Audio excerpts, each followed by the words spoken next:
The young alien girl named Zara never thought her day would turn into a nightmare.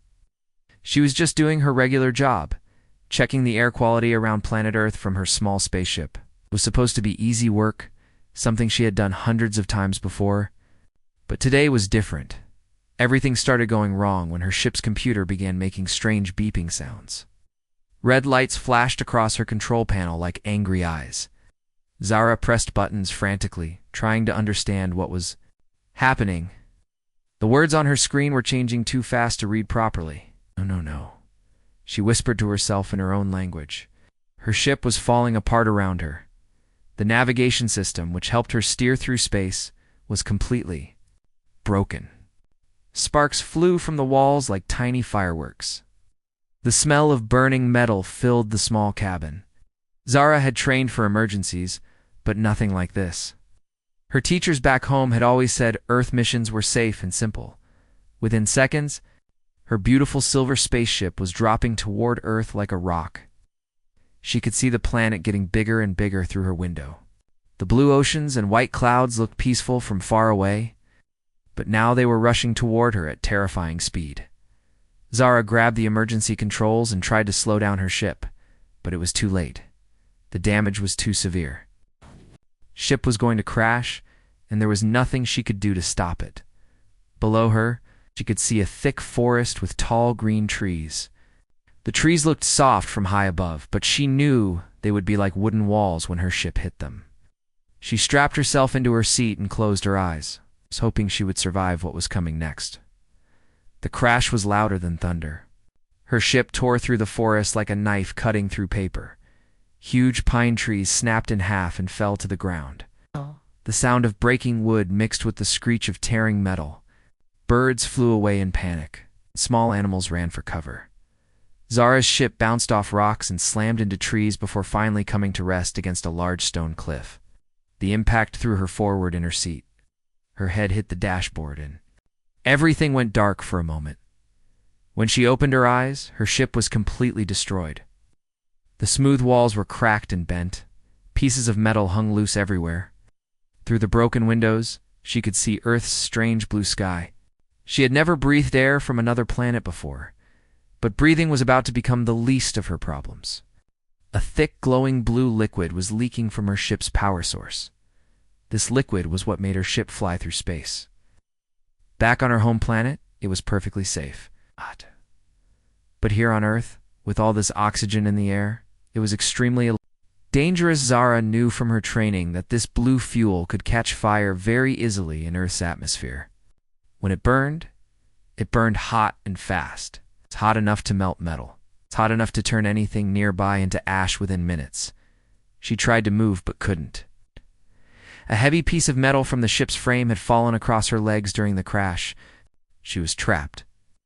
The blue liquid was spreading across the floor of her ship, getting closer to the hot engine parts with every passing second.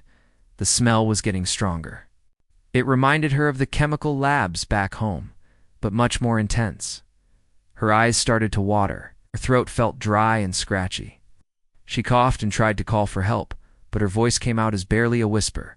Looking around her destroyed ship, Zara realized how alone she was.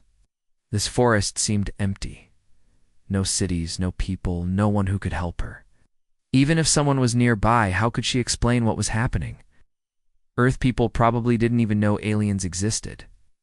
Computer screen that was still working showed her ship's status. Everything was red, which meant danger. The power core temperature was rising. The fuel containment system was failing. She had maybe 5 or 10 minutes before everything would explode. Zara pulled at the metal beam across her legs. It was too heavy. She pushed with all her strength, but it wouldn't move. Her alien body was built for thinking and exploring, not for heavy lifting. She was strong enough for normal tasks, but this was far beyond normal. The blue liquid was now just a few feet away from her position. She could see small wisps of smoke starting to rise from where it touched the hot metal. The temperature inside her ship was getting warmer. Soon, it would be too hot to survive, even before the explosion. She closed her eyes and thought about her family back home. They would be expecting her to return safely from this mission.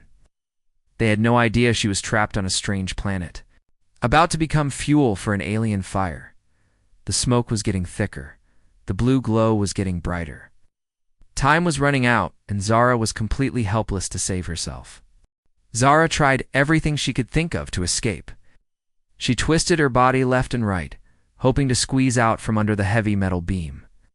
But every movement sent sharp pain through her legs. The beam was pressing down hard, and it felt like it weighed as much as a small car. She pressed her hands against the cold metal and pushed with all her strength. Her muscles shook from the effort. Sweat dripped down her face as she strained against the weight. But the beam didn't move even an inch.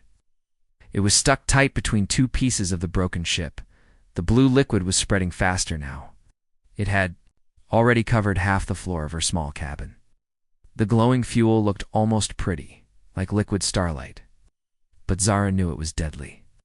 She could smell the sharp chemical odor getting stronger with each breath. Her training back home had taught her about emergency situations. She remembered her teacher saying, "Stay calm, think clearly, and always have a backup plan." But none of her lessons had prepared her for this. Being trapped on an alien world with a ship about to explode was not covered in any textbook. Zara looked around for anything that might help. Her emergency toolkit was somewhere behind her seat, but she couldn't reach it with her legs pinned down. She stretched her arms as far as possible, her fingers barely touching the edge of the box. So close, but not close enough. The ship's computer was still beeping warnings. The sounds were getting faster and more urgent. She didn't need to read the screen to know what it meant. Time was running out. The fuel was getting closer to the hot engine parts with every second. She tried a different approach. Maybe she could lift herself up instead of moving the beam. Zara grabbed the sides of her chair and pulled her body upward. For a moment, she thought it might work. But the beam was too heavy, and her legs were completely stuck. The effort left her breathing hard. The strange earth air felt thick in her lungs. It was so different from the clean, filtered air in her ship. Everything about this planet was foreign and scary. The sounds, the smells, even the way the light came through the trees. Through the cracked windows, she could see the earth. Forest around her. The trees were tall and dark green, swaying gently in the wind. It looked peaceful out there. Birds were singing somewhere in the distance. It was hard to believe that just a few feet away she was facing certain death. Zara tried to stay positive. Maybe her home planet's rescue team would find her. They had equipment to track her ship's location. Deep down, she knew they wouldn't arrive in time. The explosion would happen long before any help could reach her. The blue fuel was now just 3 feet away from her position. She could see tiny bubbles forming in the liquid.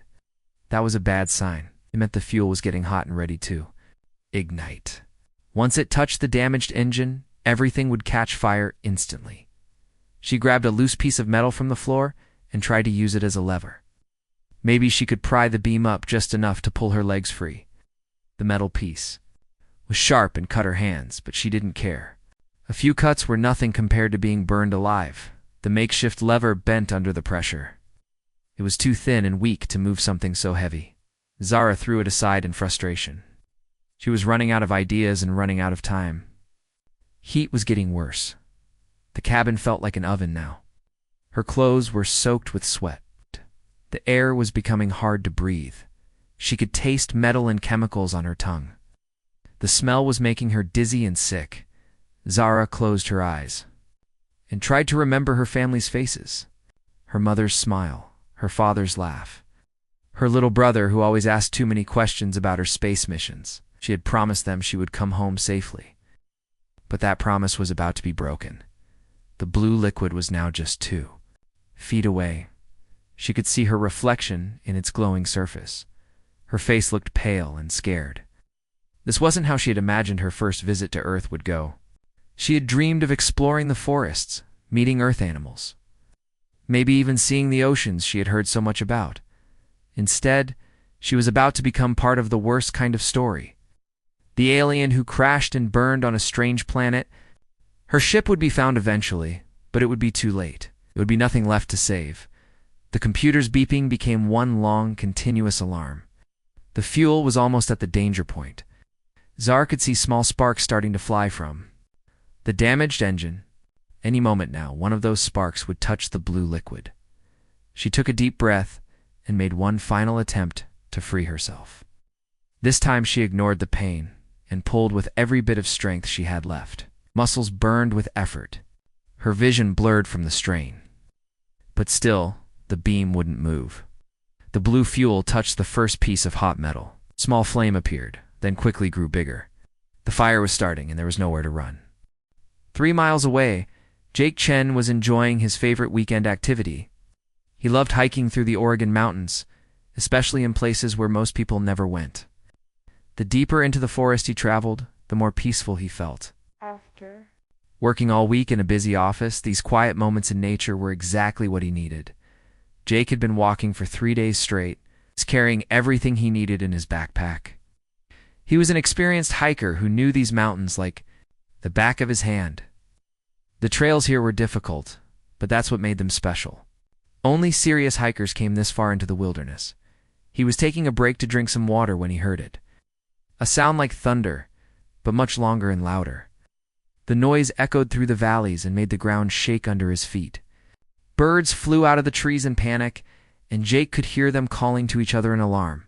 At first, he thought it might be a military plane flying low. Sometimes fighter jets practiced in these mountains, but this sound was different. It was deeper, more powerful, and it seemed to come from very close by. Jake had never heard anything like it before. The sound was followed by another noise that made his blood run cold. The screech of metal being torn apart. Then came the crash of falling trees and the rumble of rocks sliding down the mountainside. Something big had just hit the forest, and it was nearby. Jake's military training kicked in immediately. He had served as a medic for 5 years and had learned to run toward danger, not away from it. Someone might be hurt and need help. In these remote mountains, he could be the only person around for miles. He grabbed his backpack and started running toward the sound. The forest was thick with trees and bushes, making it hard to move quickly. Branches grabbed at his clothes and scratched his face. But Jake pushed through, following the smell of smoke and the sound of crackling flames. As he got closer, he could see a strange blue glow coming from between the trees. It wasn't like any fire he had ever seen before. Normal fires were red and orange, but this light was bright blue and seemed to pulse like a heartbeat. The smoke rising from it was also unusual, with colors that shifted and changed. Jake climbed over a fallen log and pushed through the last group of trees. What he saw on the other side made him stop and stare in complete shock. His mind couldn't process what his eyes were showing him. There, crashed against a rocky cliff, was something that definitely wasn't from Earth. The object was shaped like a teardrop, smooth and silver, with curves that seemed to flow like water. It was about the size of a small airplane, but it looked nothing like any aircraft Jake had ever seen. The strange ship was badly damaged. Parts of it were twisted and broken, and there were cracks running along its surface. The blue glow was coming from liquid that was leaking out of the bottom.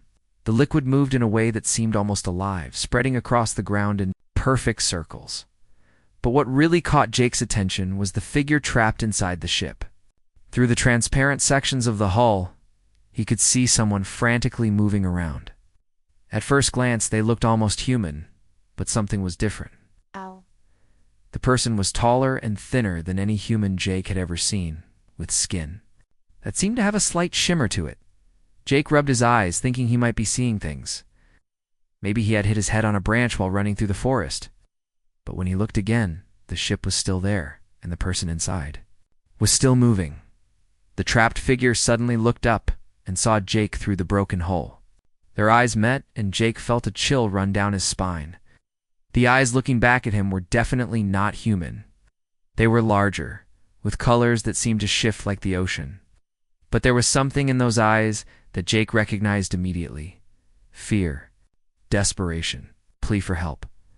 Jake had seen that same look in the eyes of wounded soldiers. It didn't matter that this person wasn't human. They were in terrible danger, and they needed his help. That was all that mattered. He dropped his backpack and ran toward the crashed ship. The heat hit him like a wall when he got close. The blue liquid was spreading faster now, and Jake could see small flames starting to appear where it touched the hot metal. Whatever that liquid was, It was about to catch fire in a big way.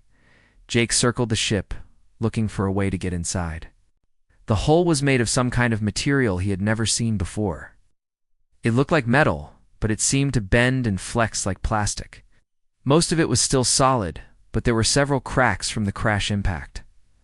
The person inside was pointing at something and making urgent gestures. Jake couldn't understand what they were trying to say, but their message was clear. Time was running out. Jake pulled out his emergency kit and started working on the largest crack in the hull. He had tools for hiking emergencies, but nothing designed for this kind of situation. Still, he had to try. Someone's life depended on it. The heat was getting worse by the second. The blue flames were spreading, and Jake could feel his shirt starting to stick to his back with sweat. But he kept working, knowing that giving up meant watching someone die. Jake worked faster than he had ever worked in his life. The crack in the ship's hull was getting bigger, but not fast enough. He could see the blue flames spreading inside the ship, getting closer to the trapped alien girl with every passing second. His hiking knife wasn't designed for this kind of work. The blade kept slipping against the strange metal, and his hands were starting to cramp from gripping it so tightly. But Jake refused to give up.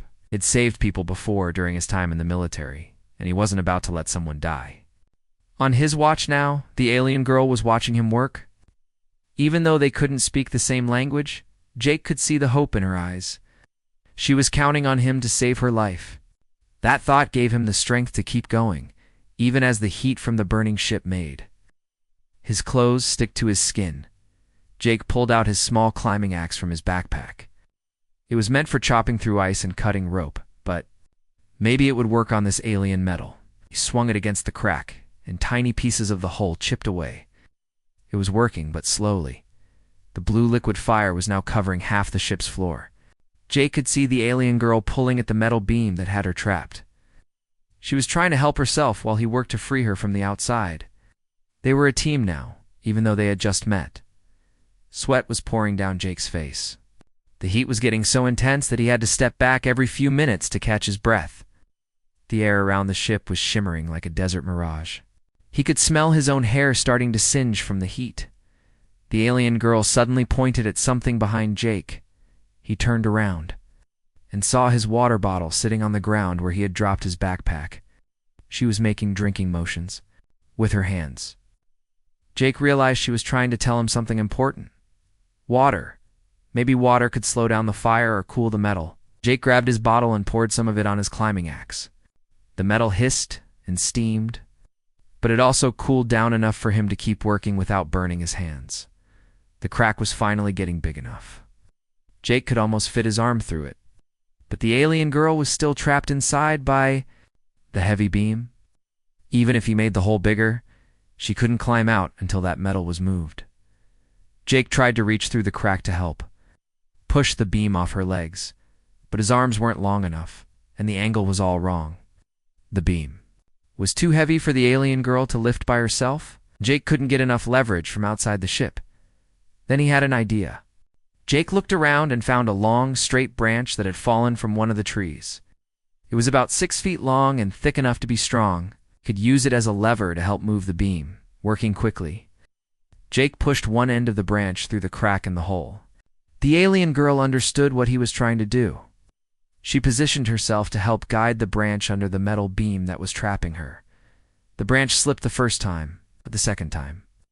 Jake's hands were shaking from the heat and stress. The blue fire was getting dangerously close to the alien girl now. She had to pull her feet up to keep them away from the flames. On the third try, the branch slid perfectly under the beam. Jake pushed down on his end with all his strength while the alien girl pushed up from her side. The beam moved slightly, just enough for her to pull one leg free, but that small movement also made the ship shift. More cracks appeared in the hull, and the blue liquid fire spread even faster. They were running out of time. The whole ship was about to explode, and they were both still too close to be safe. Jake worked frantically to widen the crack in the hole. His axe was getting dull from hitting the alien metal, but he kept chopping. Pieces of the ship were falling around them. The heat was so intense that Jake could barely breathe. Finally, the hole was big enough. The alien girl squeezed through. the opening, just as the blue fire reached the main engine. Jake grabbed her hand and pulled her away from the ship as fast as he could run. They had made it maybe 20 feet when the ship exploded behind them. The sound was like 1,000 fireworks going off at once. The blue fire shot up into the sky, like a rocket, turning the whole forest bright as day for a moment. The explosion threw both of them to the ground. Jake covered the alien girl with his body as burning pieces of the ship flew over their heads. He could feel the heat on his back and smell his jacket starting to smoke. When everything finally stopped falling, Jake rolled over and looked at the alien girl. She was alive. They were both alive. The ship was completely destroyed. Nothing left but a smoking crater in the ground. The alien girl sat up slowly and looked at Jake. Her strange eyes were full of tears. But she was smiling. She didn't need to speak his language for Jake to understand what she was trying to say. "Thank you. You saved my life." Jake smiled back and nodded. He had just done something that would have been impossible to believe an hour ago. He had rescued a visitor from another world. After the explosion, Jake and Zara sat on the ground for several minutes, just breathing. The forest around them was quiet, except for the crackling of small fires and the settling of debris. Jake looked at the smoking crater where the alien ship had been just moments before. It was hard to believe what had just happened. Zara was staring at Jake with wonder in her large ocean-colored eyes. She had never seen a human being before, and she was amazed by what this stranger had done for her. On her home planet, people talked about Earth humans as if they were simple creatures who only cared about themselves. But this human had risked his life to save someone he didn't even know. Jake wasn't sure what to do next. He had just rescued an alien from a burning spaceship. But now what? She was injured, stranded on a planet far from home, and they couldn't even talk to each other. He couldn't just leave her here in the forest, but he also couldn't take her back to town. People would think he was crazy. Zara tried to stand up, but fell back down with a small cry of pain. Her legs were hurt from being trapped under the metal beam. Jake immediately moved to help her, using his medical training to check her injuries. Even though her body was different from a human's, he could tell that nothing was broken. She just needed rest and time to heal. Jake pointed to himself and said his name slowly. "Jake." Then he pointed to her with a questioning look. She understood and pointed to herself. "Zara," she said in a voice that sounded like music. It was the first word they had shared, and somehow it felt important. They spent the next hour trying to communicate. Jake drew pictures in the dirt with a stick. He drew the earth, the sun, and pointed to the sky. Zara understood and drew her own pictures. She showed him her home planet, much farther away, and drew what looked like other people like her. Zara pulled something from her pocket that had survived the crash. It was a small device that looked like a crystal, but it glowed with soft light. She tapped it a few times, and suddenly it started making sounds. Jake realized it was some kind of translator, but it was damaged and only worked sometimes. "Thank... You," the device said in a robotic voice. Those were the first English words Jake heard from her, and they made him smile. She was trying so hard to communicate with him. Even though everything about their worlds was different, over the next few hours, they learned to understand each other better. The translator would work for a few minutes, then stop, then start. Again, but even without words, they found ways to communicate. Zara was curious about everything. She touched the bark of trees, picked up leaves, and watched birds flying overhead with fascination. Jake shared his food and water with her. She was hesitant at first, not knowing if Earth food was safe for her to eat. But hunger won out, and she tried some of his trail mix. Her face lit up when she tasted the chocolate pieces. Apparently, sweet things were enjoyed throughout the universe. As the sun began to set, Jake built a small fire to keep them warm. Zara was amazed by this simple human skill. On her world, fire was only created by machines. Watching Jake use stones and dry grass to make flames was like watching magic. They sat by the fire as darkness fell over the forest. The stars came out, brighter than Jake had ever seen them. Zara pointed to a faint cluster of lights in the distance and said something in her language. Jake understood she was showing him her home. The translator worked long enough for her to tell him about her planet. It was called Kepler 44b, and it was very different from Earth. The cities were built in the sky, floating on clouds. The people, they were peaceful and spent their time learning about other worlds. That's why she had come to Earth to study and learn. Jake told her about his life too. It's about his job, his love of hiking, and how he had served in the military. She was fascinated by the idea of hiking, walking for fun through wild places. On her world, nature was something to be studied from a distance, not explored up close. On the second day, they heard a sound from the sky. Ow. It was different from any aircraft Jake knew, but Zara got excited. She pointed upward and said words that the translator turned into rescue ship. Her people had found her. A ship appeared through the clouds, similar to the one that had crashed, but much larger. It landed gracefully in the forest clearing, making no sound at all. The door opened, and 3 beings like Zara stepped out. They looked relieved to see her safe. Zara's rescuers were amazed to learn that a human had saved her. They had always thought of Earth people as primitive, but Jake's actions changed their minds. Through their better translators, they thanked him over and over. Before leaving, Zara gave Jake a gift. It was a small crystal from her ship's navigation system. She explained that it would glow softly whenever he looked at the stars, a reminder that somewhere out there, friends were thinking of him. Jake watched as the alien ship lifted off and disappeared into the sky. He was left alone in the forest, with an incredible story that he could never tell anyone. But he didn't feel alone. He had made a friend from another world, and that changed everything. From that day on, Jake looked at the stars differently. Sometimes on clear nights he could see the crystal glowing faintly in his pocket. And he knew that somewhere in the vast universe, Zara was looking back at Earth, remembering the human who had saved her life. The rescue had lasted only a few minutes, but the friendship would last forever.